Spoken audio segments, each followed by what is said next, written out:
Greetings everyone. Thanks again, once again, for tuning into Porch Talk. White privilege is a real thing, despite whether Caucasian Americans want to admit to it, they want to turn a blind eye, they want to be deaf, they want to be handicapped, whatever they want to do. It is a real thing. And today on Porch Talk, we're going to talk about it. And I'm going to give supporting arguments from a white person, or supporting argument rather, from Anne Hathaway, just to show you how much even someone like her recognizes. We've got another story to further back it up. So, getting straight to the point, Nia Wilson and her other sister were killed by a white male. They were stabbed. If you've been watching Porch Talk, we went over that in the previous video. So if you want to get the update on that, just go ahead and go back and you will get the update. So anyway, the two girls were stabbed. Just to give you a briefing, like I said, you can get the details in the previous video, but just to bring you up to speed so you understand what we're talking about. Nia Wilson and her sister were stabbed. One survived, one died. Nia was the one that passed, okay? So Anne Hathaway goes to say, the murder of Nia Wilson, may she rest in the power and peace she was denied here, is unspeakable and must not be met with silence. She is not a hashtag. She was a black woman and she was murdered in cold blood by a white man. White people, including me, including you, must take into the marrow of our privileged bones the truth that all black people fear for their lives daily in America and have done so for generations. White people do not have equivalents for this fear of violence. Given those givens, we must ask our white selves, how decent are we really? Not in our intent, but in our actions and our lack of action. Peace and prayers and justice for Nia and the Wilson family. XX.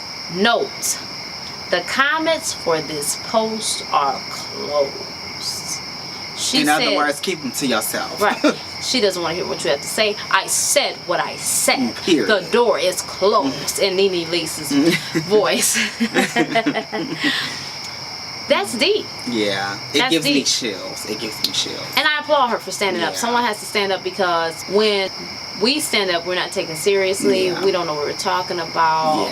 It's our own fault. And some stuff is, but this is a real thing. White privilege is a real thing. It's not something that African Americans, black Americans created. This is something that is valid, it's living, it's breathing, it's the boogeyman in your closet. And it affects many black people every day. Yes, I agree. I think that, for one, let me say that I don't only love what she said because it's Anne Hathaway. I love what she said because Anne Hathaway herself is in a position where this is not for, this doesn't boost her in any kind of way. Anne Hathaway was an A-list celebrity, an A-list actress without this. But I think that her saying this puts in America's eyes, for her to be as big as a person as she is, and with her celebrity, it puts in America's eyes that this is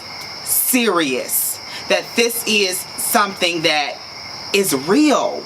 It's real. What black people face every day. The fact that this has been generations and generations of fear that has been instilled in us. I was talking to my cousin the other day and I was saying, we have to, yes, we are offered a lot of much better opportunities than our grandparents were and our great-grandparents were, but I could never stand in my shoes and disrespect what what they fought for and what they had to go through for me to be where I am. You get what I'm saying? So you can't turn a cold shoulder to. You just can't. And so I applaud her for speaking up. I'm so happy that someone realizes that there's an injustice in America, and there's a fear that just because the color of our skin, the fear that we face every day and the injustices that we face every day, hopefully this starts to shed a light on what we go through in America, and things start to change. We have a long way to go, but with people like Anne Hathaway, I think that we can get to a better place. Yep, and I believe, like I said, the energy is shifting. It has shifted, especially starting 27th. So energy has shifted, and things will continue to change. Now, speaking of white privilege, here goes another example. This woman who has a daycare decides to hang a toddler in a noose, and she's facing probation. Okay, her name is Natalia Caria. She's 43. She was sentenced to 10 years probation. She was also sentenced to mandatory mental health treatment and will be monitored electronically for 2 months. So this happened back in November 2016. There was a father who was, I guess, dropping his son off to her house or whatnot. And he goes in the basement following her and sees this child hanging from a noose and proceeds to help the child, which was 16 months old. And he got the hell on out of there, you know, because what is this about? This woman is freaking nuts. But it just goes to show you, this is a white woman. She tried to kill an innocent child, and she got probation and mental attention. You know what? A black person could have been autistic with a side bipolar, schizophrenic. Yeah. With lupus and cerebral palsy. And with spinal bifida. With a side of Down syndrome, honey. Right. With spinal bifida and a club foot. And that motherfucker would have been right. Yes. In prison. Yes. And we're not laughing at this, but you know, it's ridiculous. But you know, you have to, sometimes you have to be extreme and paint a picture so people can see where you're coming from. Sometimes you have to take it there. It's not a matter of joking. It's funny because we're being extreme and it's ridiculous. But here's the thing. If you black, you can have 19 handicaps. Your ass is going to rot in prison. But here it is, you're white. And she's mentally unstable. Yeah. Kiss my ass. She needs a bullet to the back of the head. Yeah. And she needs to be thrown in a ditch. She don't even need her own ditch. Just throw her on top of some possums and some rats. Yeah. That'll suffice. Let me tell you something about this. Had this father not came in and saw this, that child could have been dead. But could have been a murder. And this woman gets a slap on the wrist. Let me tell you how many black people are incarcerated, are in prison with mental illness. You get what I'm with mental illness. This is not fair. It's not.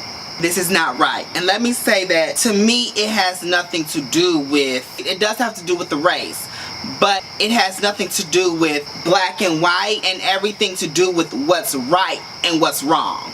This is wrong. You get what I'm, this is wrong to allow someone who could have potentially murdered a child to get a slap on the wrist with probation. That is wrong. That is wrong. But because she's white, this is what sheds a light on the injustices in America and the differences that and the unfairness that takes upon when a black person makes a crime versus when a white person commits a crime. It's just one of those things that we have to pay attention to. I wish it wasn't like this. I'm one of those people where I love all people and I wish it wasn't like this, but this is the reality that we live in. It is what it is. You know, I don't hate any color. Right. It is what it is. And listen to what I'm saying when you hear this. We don't need a president to tweet and act a fool and play around and tell jokes and all of this stuff. We need someone who's going to get this prison reform together. We need a whole shake on the justice system. Period. because this woman doesn't have the right. I don't give a damn if it was her own child. She doesn't have a right to do that to her own. She's a daycare owner. She's not worker, owner. She owned that daycare. That daycare was in her name. And she did this. Crazy. This is ridiculous. Crazy. This is not okay. This is not okay in America. We have to change this. This has to change. This has to change. Like, this just has to change. And if you need to look at our legal levels, if you're looking at lawyers, if you have to look at judges, something has to change in the mindset. If you gotta sit motherfuckers down and say, let me tell you something. I don't give a fuck how long you've been a judge here, but we have to fix our system. We do. Something is broken in our system, and we have to fix it. And if that means you gotta put a motherfucking bolt to these motherfuckers' minds, then you have to do that. But something has to change. Something has to change, because this is not fair. This is not fair. This woman almost killed a child, an innocent child, and she got a slap on the wrist.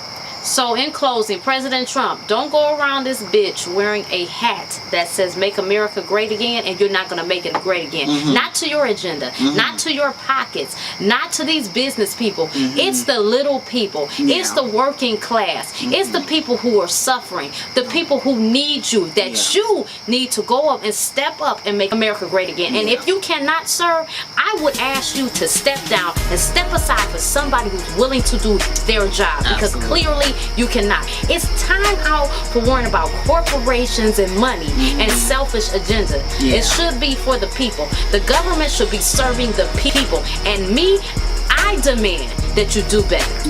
I demand. Absolutely, me too. So thanks again, once again, for tuning in to Porch Talk. Check you next time. Bye.